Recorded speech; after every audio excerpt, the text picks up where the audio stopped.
Bonjour les gars, j'espère que vous allez bien. Bienvenue sur la chaîne, les gars, je suis malade. Je suis malade.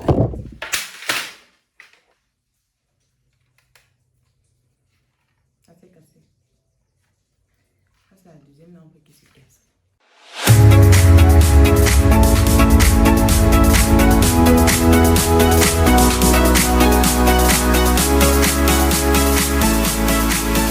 Elle dit que les hommes sont des arnaqueurs, les gars. J'ai vécu la natte du siècle. Je pense que c'est ce qu'on appelle être dans une relation toxique. Alors, je vais vous expliquer. Je vous raconte l'histoire très vite fait. Je suis en couple avec un mec que je vais nommer... je vais chercher le nom de l'un de mes abonnés. Je vais nommer une personne de la communauté, hein. Yenga. Louise et Yenga. Je crois qu'il y a un gars qui s'appelle Yenga. En passant, je te salue, je te passe le bonjour. J'espère que tu te portes très bien. Alors, le gars, je vais le nommer Louise et Yenga. Je suis avec un gars, ça c'est une histoire qui s'est passée il y a quelques temps aujourd'hui, qui aujourd'hui me fait comprendre un certain nombre de choses encore, qui confirme encore mes pensées. Alors, je suis avec le mec, on se met ensemble, je tombe amoureuse de lui, et quand on se met ensemble, il ne me dit pas tout de suite qu'en fait, les sentiments sont partagés, mais il me fait comprendre qu'il est déjà le mec. Il n'a pas vraiment eu le succès en termes de relations. Il n'a pas connu beaucoup de femmes. Après ses études, il a eu son boulot, il a eu se concentrer sur son travail. Donc, il a connu deux, trois copines, ça ne s'est vraiment pas passé bien, ils n'ont pas duré ensemble. Donc, je comprends que c'est le genre de gars qui n'a pas vraiment beaucoup de prouesse, quoi. Il n'a pas eu de copine, une relation normale, entre guillemets. Je décide donc de lui donner le temps, de nous accorder le temps, de ne pas lui mettre la pression, que ce soit pour les engagements et tout. Je décide de laisser la relation aller à son rythme. Déjà, je suis une jeune personne, quand je suis avec toi, on ne force rien. Les choses viennent comme elles viennent et elles partent comme elles partent. Sauf que j'ai dû forcer cette relation-là, enfin, qu'elle prenne un terme. J'ai dû arrêter cette relation-là. J'ai dit non, je ne veux plus ça. Donc, je suis avec lui quelques temps après, c'est son anniversaire. Il me dit qu'en fait, quand c'est son anniversaire, lui, il est très, il rentre dans sa coquille parce que il est souvent très fâché. Pendant cette période, il ne sait pas, il a trop de mauvais souvenirs, il ne veut pas fêter son anniversaire ici. Je ne vais pas saluer mes abonnés. Ok. Tu salues pas mes abonnés.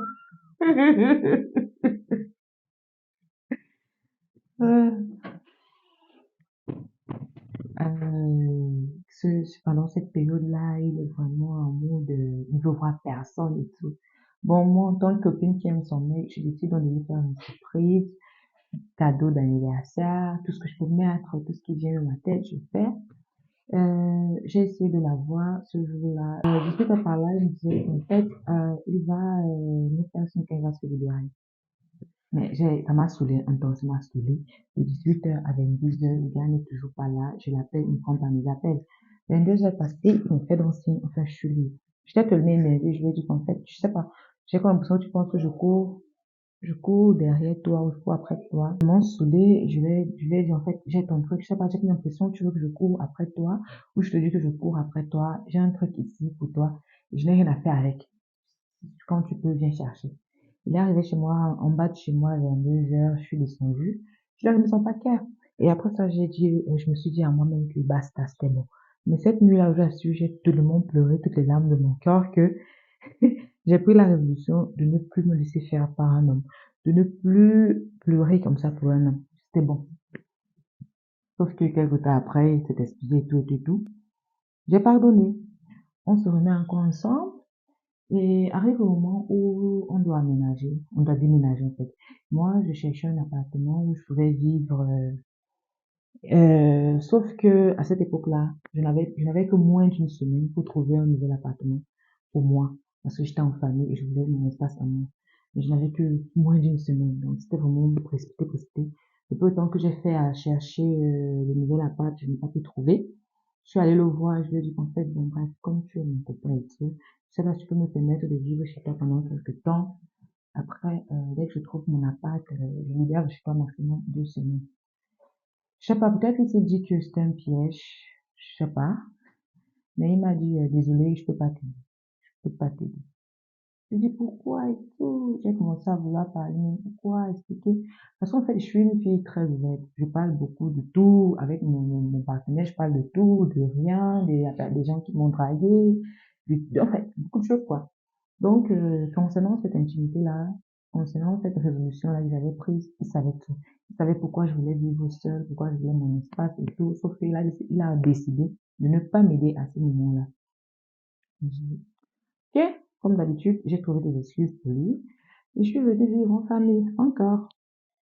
Sauf que bien même quand je pars en famille, il ne cherche pas à savoir déjà où je vis. Et c'était vraiment pas loin, c'est à un taxi de là où il vit à là où on a aménagé. Il n'a pas voulu savoir. Il n'a pas voulu savoir. C'est vraiment ce qui m'a blessée plus profondément. On faisait plus de 2 semaines, 3 semaines dans la même ville. On ne se voit pas. On parle à peine au téléphone. J'ai dit, mais pourquoi je me laisse même pourquoi je me laisse m'arrêter autant? Pourquoi je me laisse même vivre autant? Je l'ai bloqué, toutes les nouvelles et tout. J'étais là dans ma tête. Et puis quand j'ai commencé ma formation, j'avais vraiment plus le temps pour, vous voyez, mais sauf que lui, il avait 2 WhatsApp. Donc quand je mettais mes statuts, il voyait ce que je faisais, il voyait. Et c'est quelqu'un qui est un hacker, informaticien, tout ça là. Comme la formation que je faisais à cette époque-là, c'était aussi une formation du digital. Et il a encore commencé à s'approcher de moi. Il m'appelait avec des numéros inconnus, il me laissait des messages avec son deuxième numéro et tout, et tout. Bref, vient le jour de mon anniversaire, il me relance, il me relance, il me relance. Il a un cadeau pour moi, il s'excuse vraiment, je suis celle qu'il aimerait faire les enfants avec, il aimerait vraiment que lui et moi, on est ensemble, des engagements et tout. J'ai encore baissé ma garde, j'ai accepté. Mais vraiment, j'ai accepté vraiment avec, après beaucoup de temps et beaucoup de remise en question, beaucoup de choses, beaucoup de paramètres. Mais après, finalement, j'ai encore accepté. On s'est remis ensemble. Il m'a offert son cadeau. Il s'est rattrapé pour la Saint-Valentin. Il est devenu différent. Différent dans le thème où il y a eu vraiment de l'évolution vis-à-vis de sa personne. Il est devenu un peu plus ouvert. Il m'a remis le double de ses clés. Et il m'a dit, tu peux venir comme tu veux, quand tu veux et tout. J'ai dit, bon, ouais, ça m'arrange. Il s'est rendu compte, en fait, moi, ça m'arrange, quoi. Mais, sauf que dans l'arrangement, là, il y a une troisième personne qui s'incruste dans notre relation. Cette troisième personne qui s'incruste là, c'est sa voisine. Je l'ai vu une première fois chez lui. Il m'a dit non, c'est la voisine et tout. C'était toujours dans des conditions pas très nettes. Pas très nettes. Mais la deuxième fois, j'ai dit non, il faut que tu me fasses la présentation. Je ne sais pas qui c'est, elle ne me connaît pas. Il faudrait pas qu'on arrive ici à des mésententes. Pourtant, c'est ton ami, c'est un membre de ta famille et tout. Mais sauf que dans cette présentation, la fille a dit non, je suis pas ta voisine seulement, on sont ensemble depuis et tout et tout et tout.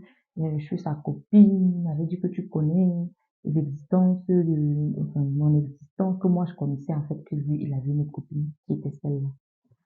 Waouh! Enfin, je me suis énervée, je suis partie.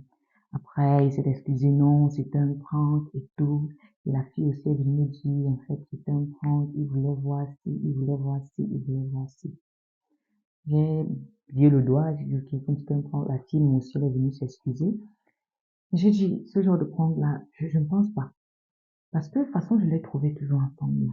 Mais je n'arrivais pas à comprendre comment une jeune fille, parce que c'est une petite sœur, puisse puisse être aussi stupide d'être avec un gars et de savoir que non, voilà la copine du gars. Mais accepter jouer le rôle de la voisine quand la copine est là. Et quand elle tourne le dos, vous êtes ensemble. Je trouvais ça tellement mesquin et méchant envers la fille. Je lui avais dit que, à ton âge, je ne juge pas, mais juste maintenant que, aussi jeune que tu sois, tu fais déjà ce genre de choses. Tu fais les pranks, tu pièges les copines des autres parce que ton ami te l'a demandé. Et vous m'avez laissé sortir de cette maison sans pourtant me dire que non, c'était un piège. Après, il s'est avéré même que la fille a demandé l'argent à mon gars pour, si il voulait qu'elle lui dise, qu'elle me dise la vérité, qu'elle devait lui donner il devait lui donner de l'argent. Et que tu es assez culotté, tu penses pouvoir arriver et tu crois que tu vas trouver le bonheur avec cette attitude-là dans ta vie. Laisse-moi te dire que le karma va t'arrêter quelque part. En fait, bref, que ce soit un prank ou pas, ça vous regarde. Faites vos choses à deux, c'est votre problème. c'est pas mon problème, faites vos choses, ça vous engage. C'était vraiment, et, elle s'est excusée, j'ai recommencé à partir chez lui. Mais il fut un jour, je suis rentrée du voyage, d'un voyage, je suis allée chez lui, il m'écrivait, tu me manques, tu rentres quand et tout. J'ai fait 2 semaines et demie hors de la ville. Quand je suis revenue, je suis allée chez lui. On papotait un peu et tout. La voisine est encore arrivée. Elle est arrivée, elle a fait des trucs. Elle ne savait pas que j'étais là. Et elle est arrivée, oh, Kelly, c'est comment tu es là et tout? Comment ça va? Je dis, ça va. Elle me dit, mais tu as mauvaise nuit. Je dis, il y a des problèmes. Elle dit, ah bon, tout le monde a des problèmes. Je dis, oui, tout le monde a des problèmes. Ce sont mes problèmes. Ça ne regarde pas. J'étais vraiment en mode, je peux pas parler avec toi. Et quand j'ai vu que la fille est traînée un peu là, je vais même partir, qu'ils vont rester faire la chose ensemble, et que je suis là, qu'elle libère un peu. Mais en partant, elle a dit un truc, genre, quand je vais décider d'arrêter ça, hein. Et, j'ai demandé à mon mec, mais attention, attention. Pourquoi elle parle avec autant de certitude, avec autant de sérénité et elle est sûre d'elle sur les choses qu'elle dit? Ça veut dire que tu lui donnes cette occasion-là. Ça veut dire que c'est toi qui lui permets, c'est sur quoi elle compte. Non, tu sais que moi, je n'aime pas la brutalité. Moi, je suis gentille avec tout le monde. J'ai l'impression que c'est cette gentillesse-là qui fait en sorte que, je dis, avec moi, mon ami, la gentillesse, là, ça s'arrête ici. Parce que devant ta simple voisine, qui est une petite sœur derrière moi, qui est la fille du bailleur, devant elle, tu ne me donnes pas la place que je mérite. Mon ami, toi et moi, on n'a plus rien à faire ensemble. C'est bon. Quand je lui ai dit ça, en fait, il pensait que je blaguais parce que toutes les fois, j'ai pardonné. J'ai dit que non, on ne peut pas continuer comme ça. Tous les projets, tous les colonies que tu me dis que tu veux un enfant et tout, papa, je n'en ai pas besoin. Déjà que tu n'es pas pratique. Je pense pas que ta beauté ajoute un plus dans ma vie. Rien du tout. Oh, il a encore commencé à lire les textos, les appels, les longs messages, les bibles, les longs messages, les voices. Non, vraiment, tu es celle-là, tu m'as vraiment élevé, tu as vraiment, je ne me vante pas, oh. C'est ça chose qu'il disait, oh. Non, vraiment, avec toi, j'ai été la meilleure version de moi-même, je suis sortie de mon cocon, je suis devenue un homme différent, et tu m'aides beaucoup, je ne veux pas te perdre, je veux que non, on peut pas être ensemble par reconnaissance. Je veux pas, je veux pas. Soit tu me donnes la totalité de ce que tu es, comme moi je te donne la totalité de ce que je suis, soit tu ne me donnes rien. Si avec toi, j'ai pas bien à te mettre ici, mais que moi tu me laisses toujours là, mon ami, je préfère qu'on soit comme ça ensemble. Rien. Si avec toi, je parviens à te faire voir une autre personne, un autre côté de toi, et que tu ne fais que me sucer, tu me rends, je deviens hystérique, je doute de notre relation, tout le temps tu me dis peut-être tu es chez toi, je me dis non, tu es avec ta voisine, ça me rend folle. Je n'ai pas besoin de ça. Actuellement, j'ai besoin de tranquillité, de sérénité, j'ai besoin de me concentrer sur mon devenir et non de perdre mon énergie sur toi et ta relation avec ta voisine, sur ce que vous faites ensemble, mon ami. I have nothing to do with that. Fuck that. Mais non, sérieux, je lui ai dit ça. Je l'ai même traité d'imbécile. Je n'ai pas tendance à citer les gens de parfois. Je pense il ne m'a pas encore connu. Quand je lui faisais sortir certaines paroles, il me dit que tu es un imbécile. Tu me prends pour qui? Tu vois, tu es avec un homme, tu lui donnes ton cœur, tu te confies à lui, mais en retour, c'est de l'hypocrisie, c'est du rabais, l'humiliation et tout. Moi, je pense que il n'a fait que affirmer et confirmer ce que je pense, hein. Ça, on ne peut pas être ensemble. Déjà que l'amour même seul n'a jamais suffi. Il peut y avoir de l'amour dans une relation, mais s'il n'y a pas de respect, s'il n'y a pas de la considération, s'il n'y a pas de l'implication, s'il n'y a pas de l'assurance dans une relation, mais où est-ce qu'on va? Même nos parents qui se mariaient dans les temps là, c'était même pas par amour. On vous colle comme ça, on vous force un mariage. C'est dans le foyer que vous vous connaissez, c'est dans le foyer que vous faites ces choses-là. Mais le respect, moi, le respect, si tu ne respectes pas mon ami, ça ne peut pas se faire. Donc, moi, ce que j'ai retenu de cette relation-là avec ce gars, et ça n'a fait qu'affirmer. En fait, je lui ai dit que peut-être ensemble, il fallait que je me rende vraiment compte de ce que je vaux, de ce que je veux et ce que je ne veux pas. Et avec toi, j'ai vraiment encore eu cette confirmation-là. Donc, je pense que pour nous, c'est fini comme ça. Et il a vraiment dit que je blaguais jusqu'à date. Jusqu'à date, il m'écrit, oh, je fais genre. Et vraiment, je trouve ça malheureux, il n'a pas pu il n'a pas su reconnaître ma valeur auprès de lui. Et donc, bref, je pense que quelqu'un d'autre connaîtra ma valeur et il va me valoriser un jour. Mais néanmoins, si je ne trouve pas ce gars, déjà que le mariage c'est un don, si je trouve pas, c'est pas grave, hein. Moi, je vis ma vie pleinement, tranquillement, comme je suis, et je suis bien. Tant qu'il y a de l'argent, si je vais un peu stresser un jour, moi, je prends l'avion, je pars. Peut-être à Hawaï, je vais à Dubaï, je vais aux Philippines, je vais, je sais pas dans quel état en Amérique, et je suis tranquille. Si vient l'âge où je me sens vraiment prête, où je veux vraiment un enfant, comme on dit souvent que quand tu auras un âge là, je cherche un homme, je fais mon enfant, je suis tranquille, hein. Peace out, peace out. Moi, je sais pas pour vous, mais vraiment, ce genre de relation toxique là, ouais. Si tu ne peux pas me upgrade, comme moi je te upgrade, parce que là, c'est le fossé. Là, il y a un fossé, et là, c'est l'arnaque. Ce fossé là, c'est de l'arnaque. Si les sentiments ne sont pas partagés, vous pouvez mettre dans une relation, parce qu'on dit souvent généralement, soyez avec la personne qui vous aime que d'être avec quelqu'un que vous aimez. Moi, par exemple, j'étais avec quelqu'un que j'aimais et j'ai subi, malgré que j'ai retenu des bonnes leçons. Mais si je suis avec un homme qui m'aime, vous voyez qu'il y aura une très grande différence.